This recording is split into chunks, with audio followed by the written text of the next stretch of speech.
Strany, ktoré sa chcú zúčastniť volieb, musia zložiť volebnú kauciu vo výške 17 000 eur.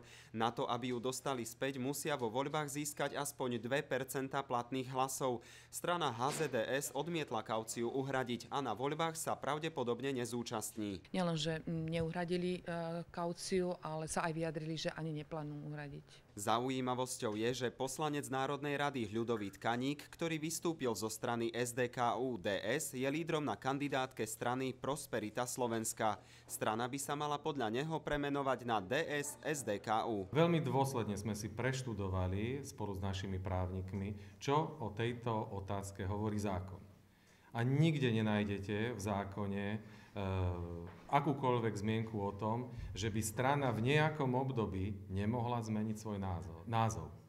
Strana môže kedykoľvek rozhodnúť o zmene svojho názvu, aj počas volebnej kampane. Ministerstvo vnútra zatiaľ žiadosť o zmenu názvu nedostalo. Kandidátna listina, ako bola predložená, pokiaľ bude rozhodnuté o jej zaregistrovaní, tak je to kandidačná listina politickej strany s jej názvom aj so všetkým, čo k tomu patrí. Volebná komisia by mala listiny preveriť a zaregistrovať už tento týždeň. Následne im vyžrebujú čísla, pod ktorými budú vo voľbách kandidovať. Zoznam kandidátov príde do každej domácnosti najneskôr do 9. februára.